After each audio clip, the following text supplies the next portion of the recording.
बहता हुआ पानी हूं मैं, तुम मेरा रास्ता तो बदल सकते हो, मेरी मंजिल नहीं।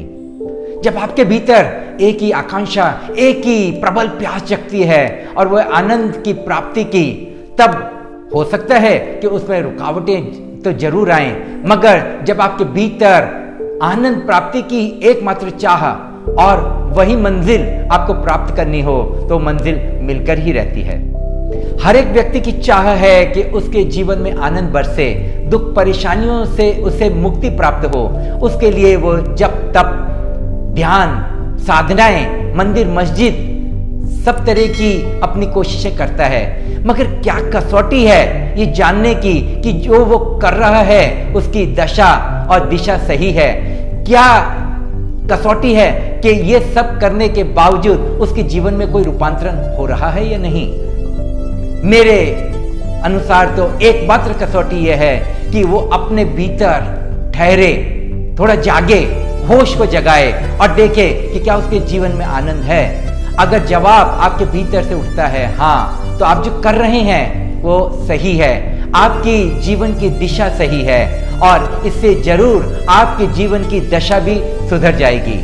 अन्यथा आप जो कर रहे हैं उसके अंदर बदलाव की जरूरत है। अगर आपके जीवन में दुख, संताप, भविष्य को लेकर चिंता, आप परेशानियों से जूझ रहे हैं, तो समझ लेना कि आप जो कुछ भी कर रहे हैं वो परिवर्तन योग्य है। उसके अंदर रूपांतरण की कुछ जरूरत है। आपके भीतर आपको जाने की जरूरत है, आपको अपने भीतर होश को जगाने की जरूरत है। मैं आपको कोई साधना, विधि या क्रिया देना नहीं चाहता हूं, और क्योंकि वो मेरे पास कुछ है भी नहीं। अपने जीवन की दशा और दिशा में रूपांतरण के लिए अध्यात्म के वैज्ञानिकों ने जो एकमात्र उपाय सुझाया है वो है अपने जीवन में होश को जगाना।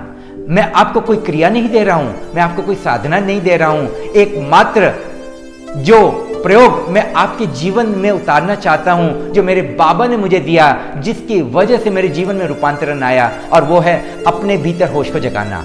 आप जैसे ही आप ठहर जाते हो, अपने भीतर होश को जगाते हो, तब उसी क्षण से आपका जीवन रूपांतरण होना शुरू हो जाएगा।